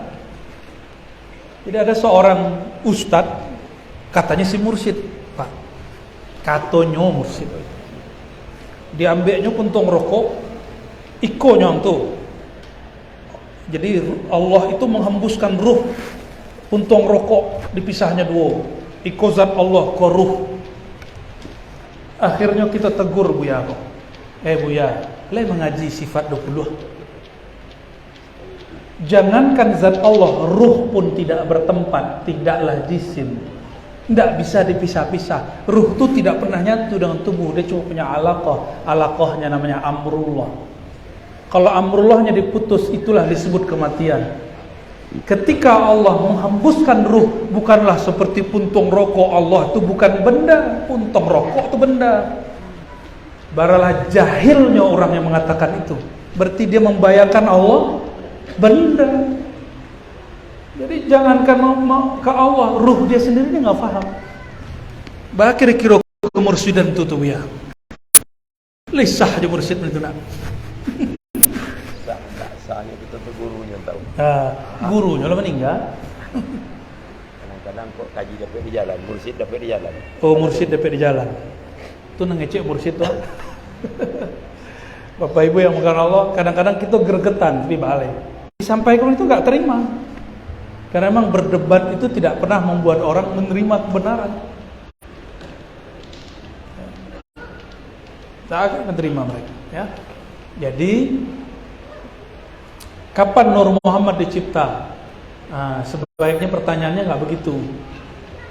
Apakah hakikat Nur Muhammad SAW? Itu lebih baik. Kalau kapan? Lu nado kalkulator bisa hitungnya lagi. Ya. Lu nado lagi. Maka kalimatnya kita sebut saja 4000 tahun sebelum itu kalam dikalamkan oleh Sidi Syekh Abdul Qadir Jilani. Nur Muhammad dicipta, sedangkan Ruh Ahmad tidak disebutkan dicipta, hanya disebutkan manfukh, nafakhtu, aku hembus. Kalau orang ahli Quran tidak berani menggunakan lafaz yang tidak digunakan Quran. Yang makhluk itu bashar, sedangkan ruh disebut dihembus. Sudah sebutkan begitu, kan kita ikut Quran. Mempertanyakan itu termasuk bagian daripada bid'ah, mencari-cari masalah baru. Kawan punya logika, kalau tidak makhluk kholik dong, itu logika filsafat Yunani. Dalam ilmu mantik Aristoteles. Kita ngikut Quran bukan ikut Aristo. Yang mengatakan kalau tidak makhluk berarti kholik. Itu siapa yang berkalam? Aristoteles. Masa orang tarekat ahlu sunnah wal jamaah berimam kepada Aristoteles? Imam kita bukan Aristoteles, imam kita Quran. Wal Qur'anu imami, Quran adalah imamku. Di Quran cukup apa yang Allah kalamkan, itu gitu kalamkan. Yang pasti ruh tidak menempati badan. Apalagi Allah, ruh tidak pernah berkurang, bercerai. Masih banyak penjelasannya, ya, masih banyak penjelasan gitu. Tapi mengenai kajian lanjutannya kita sudah tutup. Kajian tentang ruh itu kalau ambo hanya bahas sebatas yang di kitab ini. Lebih dari itu kita sedang skip, ya. Tapi kalau orang bertanya tentang yang berkaitan dengan itu, kita sebutlah, ya. Cahayo, ada cahayo? Dulu lampu mengeluarkan cahaya. Cahaya itu berarti ada sumbunya, sumbu berarti ada minyaknya. Ini ilustrasi. Maka Nur Muhammad itu bersumber dari minyak itu. Ini ilustrasi aja. Surat An-Nur ayat 35. Tidak timur, tidak barat, la syarqiyah wala gharbiyah. Disebut zaitunah mubarakah. Itu kan bahasa-bahasa majazi semua. Jadi ikhwah sekalian, kajian Nur Muhammad, kajian hakikat, kajian tentang masa lalu kita sebelum kita dicipta. Dan itu membuat kita rindu. Bako ada majelis kurang pertemuan reuni ya nak? Karena orang merindukan masa lalu. Jika kita merindukan kampung fisik, maka ruh pun merindukan kampung rohani. Setiap kali orang menyebutkan kisah Nabi Muhammad SAW, dia sedang merindukan ayahanda rohani. Jika dia membahas Nur Muhammad, dia sedang merindukan kampung cahaya, kampung rohani. Jika dia bicarakan tentang ilmu ruh, walaupun tentang ilmu ruh, wa ma utitum minal ilmi illa qalila, kamu hanya diberi sedikit, tapi sedikitnya Allah banyaklah bagi kita. Ini bukan sedikitnya ambo, sedikitnya Allah. Ya. Sedikitnya Allah, banyaknya kita. Kata kawan, kaji ambo ko bare. Tapi bagi ambo, yang ambo sampaikan di majelis di YouTube, itu baru istilah apa? Cik minyak. Ya ada istilah itu nak. Itu baru seketek yang kita kemudian pelajari secara rohani. Jadi kajian-kajian ma'rifat, kajian-kajian zikir yang kami sampaikan, itu baru setetes dari ilmu Allah yang dititipkan ke dalam diri. Masih banyak, lautan ma'rifat itu luas sekali. Kalau indah dibuka, mati lebih kurang. Jadi ciri-ciri satu ilmu akan hilang. Ilmu itu ditutup.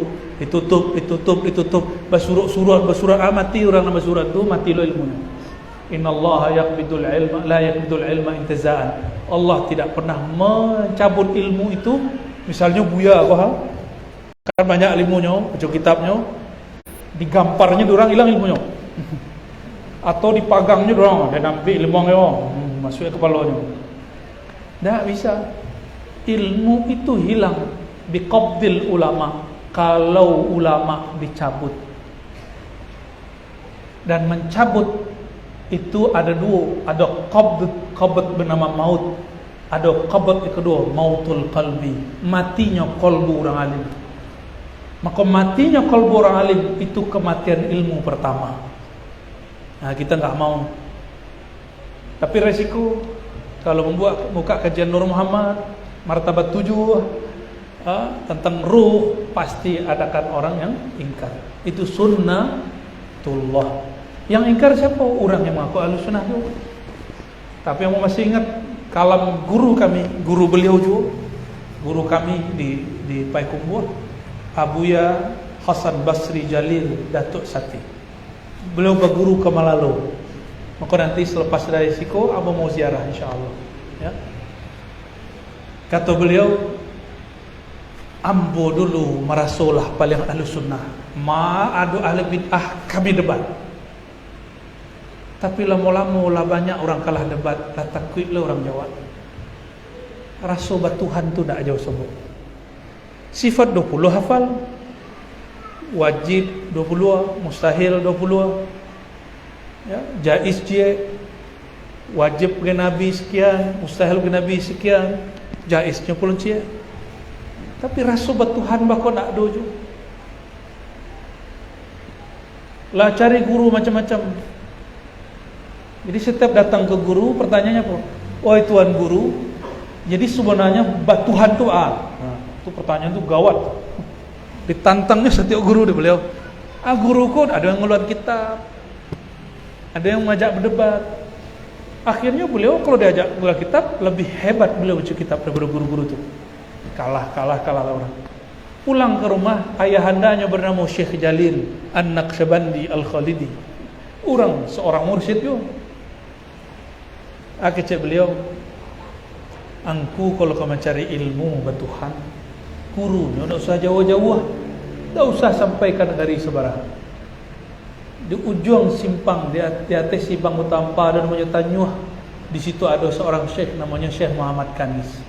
Orang kau dulu seperguruan Syekh Jalil ayahanda Syekh Hasan Basri, seperguruan dia Syekh Muhammad Kanis. Ambillah ilmu dari beliau, engkau akan tahu rasa batuhan. Ngaji di situ, sobo, apa yang diajarkannya? Diajarkannya teknik merasakan nama Allah dalam qalbu, namanya talqin zikir. Menangis-nangis, malulung-lulung, aiko kiranya jauh-jauh ngaji, berputar ke Sumatera, kiranya guru tak jauh dari rumah, hanya berantara. Ilmu merasukan. Ketika kita menyebutkan salawat tadi itu ma'ajaja diri. untuk merasukan awak punya Rasul namanya Nabi Muhammad sallallahu alaihi wasallam. Panjangnya jawabnya. Boleh?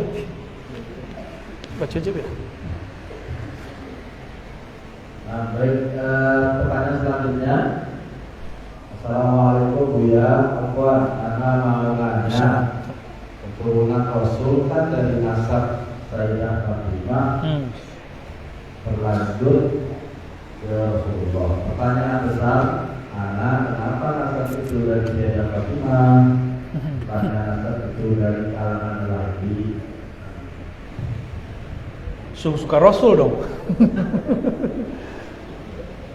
Emang boleh ngatur-ngatur Rasul? Ya, nggak boleh. Nah, itu kalau pakai sekali kapalo. Nasab Nabi itu Nabi sendiri yang mentakrirnya. Apa kata Nabi tentang Fatimah? Makanya Sayyidina Ali nggak boleh mempoligami Fatimah sampai Fatimah meninggal. Apa kata Sayyidina Muhammad SAW? Damuha dami, darahnya darahku, waman azaha azani, siapa yang menyakitinya menyakitiku. Darahnya darahku. Oh, itu 5 orang kaji Nur Muhammad tuh.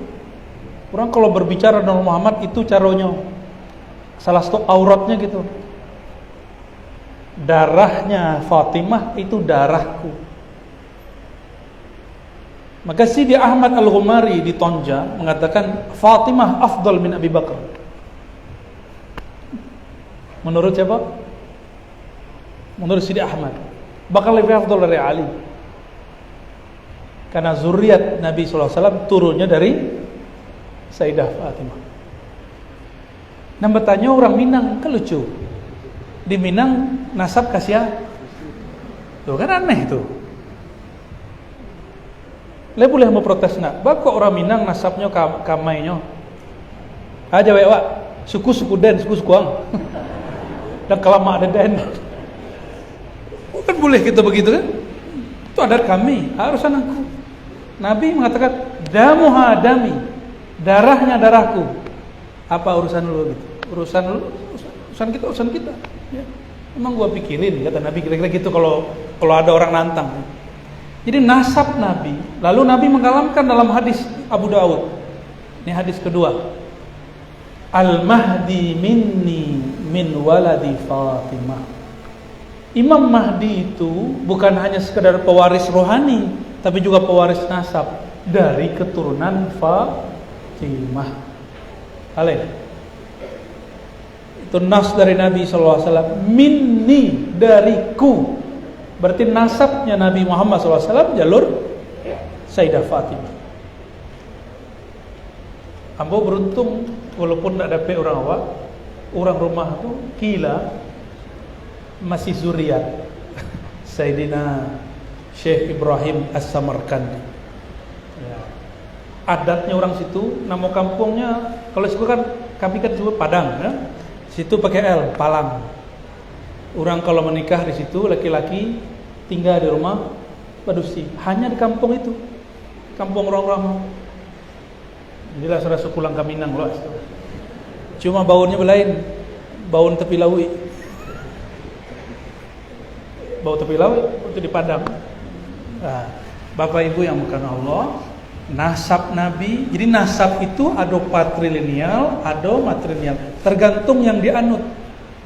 Orang Minang adalah matrilineal terbesar di alam semesta, bukan Indonesia. Sepanjang alam ku ada, orang Minang lah yang paling besar matrilinealnya dan terjaga sebegini. Dan yang kedua Yahudi. Tapi ingat awak ada Yahudi dong. Kita bukan ya Yahudi, ya. Cukup bahwa Nabi bernasab pelanjut nasabnya adalah Sayyidah Fatimah. Karena Nabi mengatakan darahnya darahku, maka siapapun zuriat Nabi di darahnya ada darah Nabi Muhammad sallallahu alaihi wasallam. Wajib kita hormati. Mau nyo alim, mau partainya semua Jawa, nyo pergerakannya semua Jawa atau enggak. Maka mau takzim kepada semua habaib. Dan mencintai habaib bukanlah ajaran Syiah semata, tapi itu ajaran Ahlus Sunnah yang kita anut. Jadi kalau ada yang salah faham menuduh kita Syiah, Jangan sarami Mekah kalau dituduh Syiah ada orang. Dia acok mau undang Habib jo Syarifah ya kan. Katanya Syarifah Halimah Idrus lah kamari kan. Habib Saleh. Banyak, saking banyaknya lupa dia. Barangkali itu ya. Wallahu a'lam bis-shawab. Nanti terakhir pertanyaan ini yang Assalamualaikum Abuya, bagaimana pendapat Abuya tentang studi hadis kontemporer di perguruan tinggi Islam yang cenderung mengkritisi disiplin ilmu sekolah hadis yang telah mapan serta konsekuensinya bagi mahasiswa Indonesia di masa yang akan datang. Syukur. Kurang bertanya kalau nggak Pak dosen mahasiswa. bagus ya. Ilmu hadis, ilmu alat. Alat tuh boleh diubah. Yang penting hadisnya jangan diubah. Ilmu hadis pun berubah zaman per zaman, masa per masa. Zaman per zaman, masa per masa. Di zaman Imam Syafi'i, hadis dhaif disebut hadisun saqim. Di zaman Imam Bukhari, mulailah muncul Imam Ahmad dan Imam Tirmizi menyebut hadisun dhaif. Di masa Imam Abu Daud semasa dengan Imam Bukhari tadi, hadis yang bagus disebut hadisun salih. Jadi tidak orang soleh tu. Hadis yang soleh.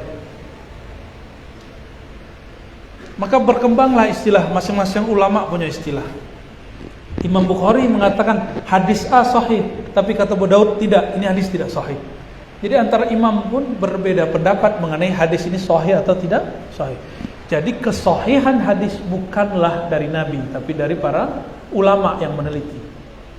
Barulah kemudian muncul Imam Abu Nu'aim, Imam Al-Hakim, dan dikumpulkanlah perdebatan itu semua oleh imam namanya Ibnu Salah. Ibnu Salah inyo maja yang inyo kalamkan tuh ditulis oleh muridnya. Jadilah itu namanya Muqaddimah Ibnu Salah. Buku itu dipakai, tapi kitab beliau pun masih dikritisi. Jadi buku itu semakin banyak yang memujinya, semakin banyak yang mengkritisinya, semakin populer itu buku. Dan buku Ibnu Salah adalah buku yang paling banyak dipuji dan dikritisi. Sampai kini ada namanya Baikuni. Anak-anak di sekolah baca Baikuni, Matan Baikuni. Matan Baikuni itu diringkas dari matan teksnya Ibnu Salah. Ada perubahan. Jadi kalau kini di dunia kampus ada perubahan perkembangan hadis, itu sesuatu yang mesti terjadi. Tidak boleh tidak terjadi. Oleh karenanya juga, kalau ada orang mengkritisi Bukhari, orang yang mengkritisi Bukhari, boleh kita kritisi juga. Salah satu yang berani mengkritisi Bukhari, salah satunya namanya Albani itu. Sahih Bukhari, sahih enggak? Sahih. Albani mengatakan ada 2 hadis yang tidak sahih di dalamnya, bahkan lebih. Tuh, orang yang mungkin sebagian orang mengira Albani lebih alim dari Bukhari, ya salam. Ya. Ada lebih dari 30 hadis di Sahih Muslim dianggap dhaif sama Albani. Jika dia boleh kritik Albani, boleh kritik Bukhari, apalagi kita. Ya. Silakan ada yang mau kritisi Sahih Bukhari, nanti siap-siap antum. Mungkin dikritisi, masih mending dikritisi. Yang parahnya tidak dihiraukan sama sekali. Banyak kawan-kawan yang doktor-doktor tuh banyak mengkritisi Sahih Bukhari. La yultafat ilaih. Tidak satupun orang melirik bukunya. Tidak tertarik orang-orang. Ya, jadi ilmu hadis berkembang, dan di negeri kita ini dulu ada seorang syekh namanya Syekh Muhammad Yasin Al-Fadani, orang kayu tanam, Yaman, kakek dari Siko. Beliau dan ayahnya dan pamannya itu hijrah ke Mekah, lahir di Mekah. Jadi ayahnya menikah di Mekah, mungkin bawa istrinya ke Mekah, wallahu alam. Lahirlah anak namanya Muhammad Yasin. Syekh Muhammad Yasin Ko punya guru lebih dari 1000. Kira-kira meriwayatkan lebih dari 60 thariqah. Meriwayatkan, bukan mentarbiyah, hanya meriwayatkan. Dan tidak ada kitab keilmuan agama di dunia kecuali beliau punya sanadnya, silsilah ijazahnya. Jadi sodo ilmunya punya sanadnya. Syekh Muhammad Yasin Al-Fadani, Padang. Ya, beliau pernah dulu dibawa oleh Buya Hamka kemari waktu musabaqah. Buya Hamka pun baru sadar di akhir hayat beliau. Setelah beliau bertemu Syekh Al-Habib Abdul Qadir Segaf di Jeddah, kemudian bukan di Jeddah ya, mungkin di Surabaya atau di mana. Kemudian ketemu beberapa Habib dan mereka semua murid Syekh Yasin Al-Fadani. Baru sadar beliau. Makanya Buya Hamka di akhir hayatnya betul-betul sangat dekat ke tradisi Ahlus Sunnah wal Jamaah. Harapan Abo nanti sampai Mekah atau Ma'had Ali atau IAIN UIN, kayaknya UIN itu agak sulit, buat multaqa ilmu hadis mengenang kajian-kajian keilmuan Syekh Yasin Al-Fadani. Ya, itu tampaklah do 3 acaranya ya. Allahumma shalli sallim barik alaihi. Khalas. Ya. Aduh. Terakhir sekarang. Assalamualaikum. Saya mau tanya, bagaimana hukum mengucapkan selamat Natal Rasulullah? Lah ada videonya nak? Mbak cukup nak? Tapi supaya lebih clear, mengucapkan selamat Natal ada nggak di zaman Nabi? Tidak ada. Sahabat tidak ada. Tabiin tidak ada. Baru muncul di tafsir Ibnu Katsir. Beliau menafsirkan la yashhaduna zur. Zur di situ artinya tahiyatul milad. Mengatakan tahiyatul a'yad ya, mengucapkan selamat kepada perayaan agama-agama. Tapi itu kan tafsir. Tafsir boleh salah. Boleh keliru, boleh berlainan. Ambo tidak usah karena ambo bukan mufti. Walaupun dapat izin fatwa oleh beberapa guru, kita bandingkan 2 fatwa. Satu fatwa ulama Al-Azhar dan institusi yang kedua Darul Ifta, dan kelompok yang berikut yaitu ulama Saudi. Hanya Saudi loh ya. Lalu pendapat Saudi diikuti oleh MUI. Semoga MUI nanti merevisi kembali di fatwa. Minimal memberikan alternatif, jangan satu jalan. Hanya Saudi manhajnya apa gini? Mazhabnya Al-Wahhabiyah. Ajaleh anti mazhab. Al-Azhar jauh lebih tua daripada Saudi. Saudi kan baru jadi 19-an. 1994 Turkisme hancur, 1933 Mekah Madinah dikuasai oleh Wahabi. Barulah clear negara Saudi. 1933. Bukan 1924. 24 Turkisme yang jatuh. Al-Azhar sudah berumur ratusan tahun dan ulamanya mu'tabar.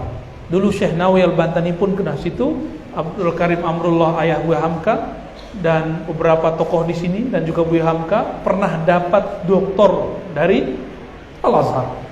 Setelah itu tidak ada lagi ya. Al-Azhar mengeluarkan fatwa bahwa termasuk Darul Ifta, jadi dua institusi yang berlainan. Darul Ifta itu MUI-nya, tapi MUI-nya resmi, ada legitimasi dari negara. Kalau MUI itu perkumpulan organisasi Islam, hanya mengadvise, menyarankan hukum, tidak kemudian memaksakan. Itu kelemahan MUI gitu ya. Tapi kalau Darul Ifta, mereka punya energi kuat di situ. Apa kata mereka? Ada kesepakatan bahwa mengucapkan selamat Natal bukan bab akidah. Ini fatwa ulama Mesir. Bukan bab akidah. Kaget enggak?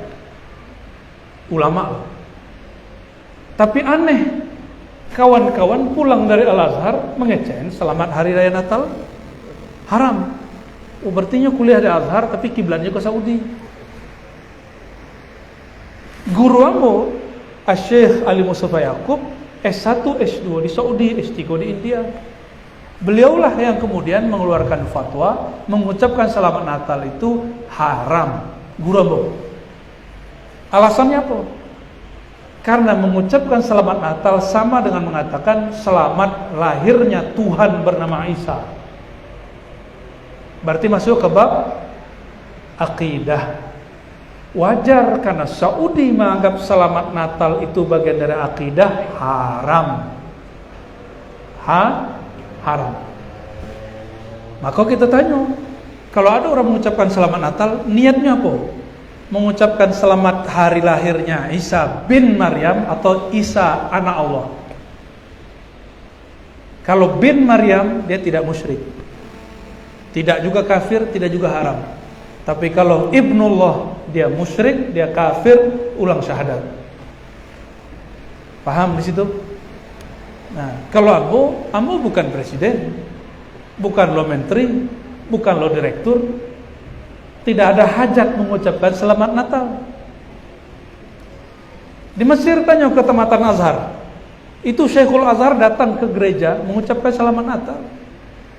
Itu Syekhul Azhar ahli akidah, paling faham akidah Ahlus Sunnah. Syekhul Azhar salah satunya, Syekh Ahmad Thayyib datang. Syekh-syekh sebelumnya datang, tidak ada masalah. Dari generasi.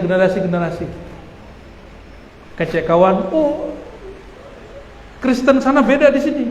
Yang beda cuma tanggalnya, keyakinannya kan sama. Kalau di Mesir itu kan tanggal 6 atau tanggal 7 gitu.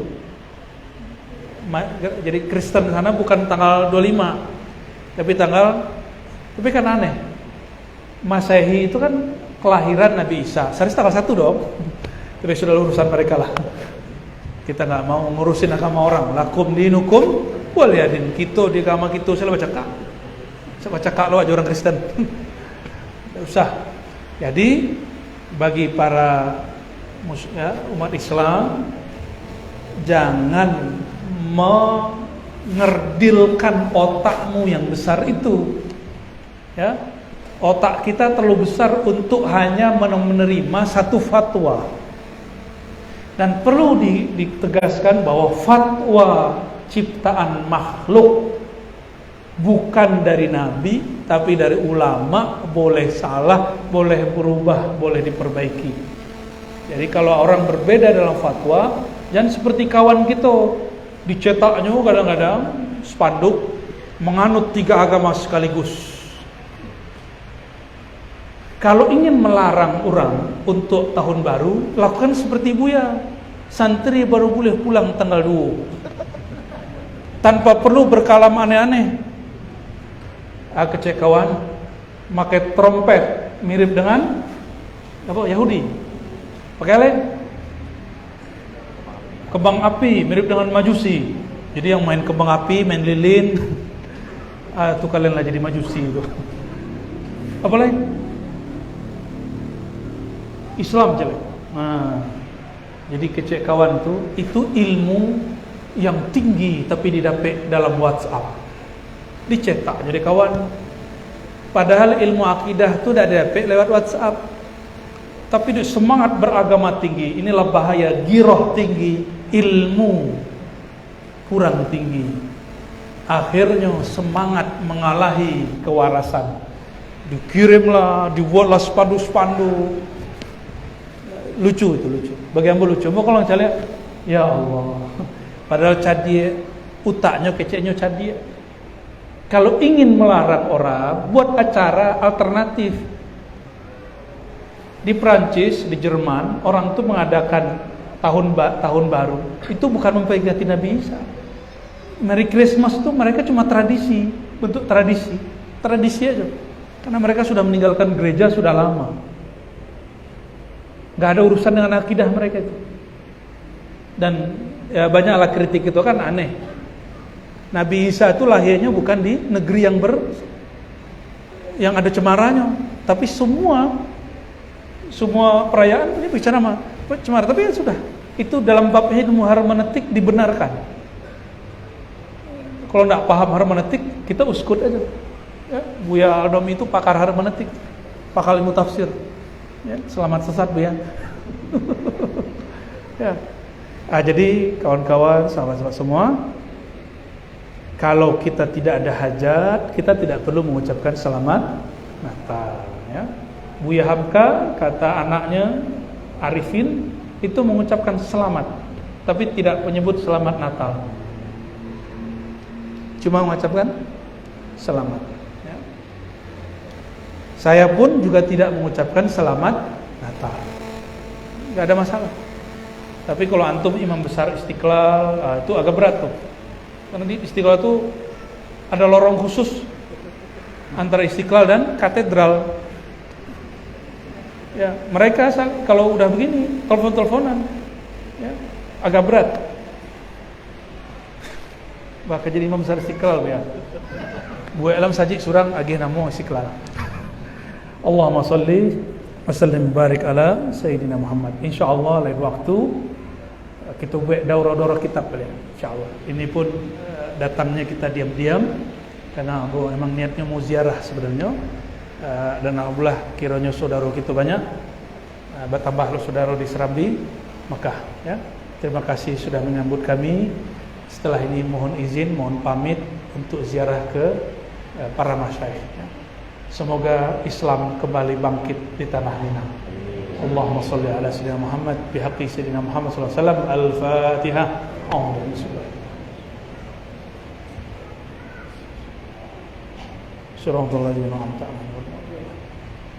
Assalamualaikum warahmatullahi wabarakatuh.